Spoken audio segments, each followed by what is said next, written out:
ए भौजी काहे नंदू 2-3 दिन हमरो गाँव चल जाए, हम अपने ससुरे चले जाब। अरे नंदू तू ससुरे जेबू तो घरा कैसे का हुई हो, अब का करी भौजी, बड़ी तकलीफ बा नंदू। बतावा भौजी का कहल चाहत हो, सुनावा। के बाहोरी नदी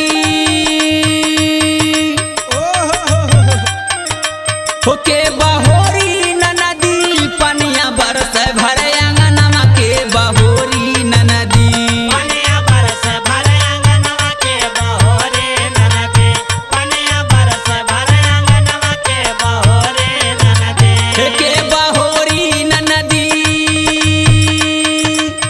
के बाहोरी नदी पनिया बरस भरे अंगनमा के बाहोरी नदी पनिया बरस भरे अंगनमा के बाहोरी नदी पनिया बरस भरे अंगनमा के बाहोरी नदी।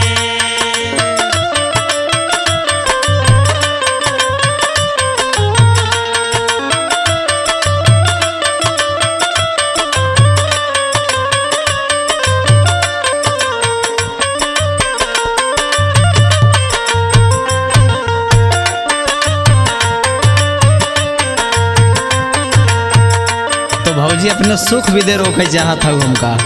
अरे नाही नंदू ऐसन बात ना बहो, और सुना ससना बहोरी है जेठानी ना बहोरी है जेठानी ना बहोरी है जेठानी ना बहोरी है जेठानी ना बहोरी है जेठानी ना बहोरी है जेठानी ना बहोरी है जेठानी ना बहोरी है जेठानी ना बहोरी है। अरे ससना बहोरी है जेठानी ना बहोरी है जेठानी ना बहोरी है जेठानी ना बहोरी है जेठानी ना बहोरी है जेठानी ना बहोरी है जेठानी ना बहोरी है जेठानी ना बहोरी है जेठानी ना बहोरी है।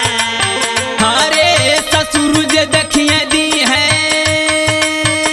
ननदो, हरे ससुर जे देखिए दी है गारी ननदो पनिया बरस भरे अंगनमा के बहोरी ननदो पनिया बरस भरे अंगनमा के बहोरी ननदो पनिया बरस भरे अंगनमा के बहोरी ननदो ओ बहोरी ननदो हे के बहोरी ननदो के बहोरी ननदो पनिया बरस भरे अंगनमा के बहोरी ननदो पनिया बरस भरे अंगनमा के बहोरी ननदो। अरे तू खुद बहोर ले हो भौजी। अरे नंदू का बताई हो, सुनावा।